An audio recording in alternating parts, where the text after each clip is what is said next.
বিশ্বের খেদমতে আবেদন রাখতে চাই। প্রিয় ভাইরা আমার, সেই মুসলিম বিশ্বের অভিভাবক যিনি এই জমানার গৌসুল আজম, প্রিয় ভাইরা আমার, বিগত 5/4/2008 ইংরেজি, 4/6/2008 ইংরেজি সাংবাদিক সম্মেলনের মাধ্যমে 5/3/2008, 6/6/2008 ইংরেজিতে জাতীয় এবং স্থানীয় পত্রিকার মাধ্যমে কুরুপত্র বের করে মুসলিম বিশ্বের সঙ্গে জানিয়ে দেওয়া হয়েছে এই যুগের মুসলিম মিল্লাতের অভিভাবক কাগতিয়া আলিয়া গৌসুল আজম দরবার শরীফের মহান মুর্শিদ, যিনি এই জমানার গৌসুল আজম। শুধু তাই নয়, যুগে যুগে যে গৌসুল আজম আসবেন, এই দরবার থেকে 1 লক্ষ টাকা চ্যালেঞ্জ করে ঘোষণা দেওয়া হয়েছে। এ পর্যন্ত কোন মুসলমান আমাদের চ্যালেঞ্জ গ্রহণ করতে, সুতরাং সেই বিষয়ের দিকে আমি যাব না। নতুন আরেকটি বিষয়ের দিকে আমি যেতে চাই, সেটা হচ্ছে কাগতিয়া আলিয়া গৌসুল আজম দরবার শরীফের মহান মুর্শিদ শুধু এই জমানার গৌসুল আজম তাই নয়, বরং তিনি রহমতুল লিল আলামিন নবী মুহাম্মদ রাসূলুল্লাহ সাল্লাল্লাহু আলাইহি ওয়াসাল্লামের আওলাদ। জোরে সোরে বলুন সুবহানাল্লাহ। বলতে পারেন, হুজুর আপনাদের সাইনবোর্ড কোথায়? আমরা তো মাঠে ময়দানে দেখতে পাই 61 এবং 65 নম্বর দিয়ে সাইনবোর্ড করা হয়।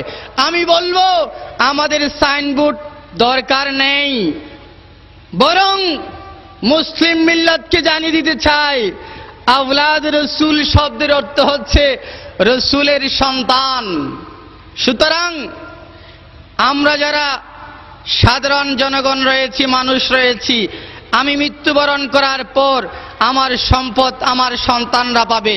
আমার নবী হাদিসের মধ্যে ইরশাদ ফরমাচ্ছেন, ও হে আমার উম্মতরা, আমি নবী হলাম পিতা, কিয়ামত পর্যন্ত আমি নবীর সন্তান আওলাদ রাসূলুল্লাহ থাকবেন। ইয়া রাসূলুল্লাহ, আওলাদ রাসূলগণ যদি আপনার সন্তান হয়ে থাকে, তাহলে আপনার সন্তান হিসেবে তো মিরাস পাওয়ার কথা। আপনার আওলাদরা, আপনার সন্তানরা কি মিরাস পাবে? আমার নবী ঘোষণা দিলেন, ও হে মুসলিম মিল্লাত, তোমাদের মতো আমি দিনার রেখে যাই না, তোমাদের মতো দিরহাম রেখে যাই না, তোমাদের মতো সম্পদ রেখে যাই না। আমি রাসূল আমার সন্তানদের জন্য রেখে যাই ইলমে শরীয়ত, তরিকত, ইলমে মারফত। জোরে জোরে বলুন সুবহানাল্লাহ। সেজন্য আমার গৌসুল আজম যে আওলাদ রসুল, তার প্রমাণ হলো আমার রসুলের দরবারে ওয়াজদ ছিল, আমার গৌসুল আজমের দরবারে ওয়াজদ আছে। আমার রসুলের দরবারে ফয়েজ কোরআন ছিল, আমার গৌসুল আজমের দরবারে ফয়েজ কোরআন আছে। আমার রসুলের সিনা মুবারকের মধ্যে আল্লাহ পাক রব্বুল আলামিনের প্রদত্ত নূর ছিল, সেই নূরে বাতেন আমার গৌসুল আজমের সিনা মুবারকের মধ্যে আছে। আমার রসুলের দরবারে তাওয়াজ্জুবিল গায়েব ছিল, সেই তাওয়াজ্জুবিল গায়েব আমার গৌসুল আজমের দরবারে আছে। আমার রসুলের দরবারে জিকিরে জলি, জিকির গফি ছিল, আমার গৌসুল আজমের দরবারে তাই আছে।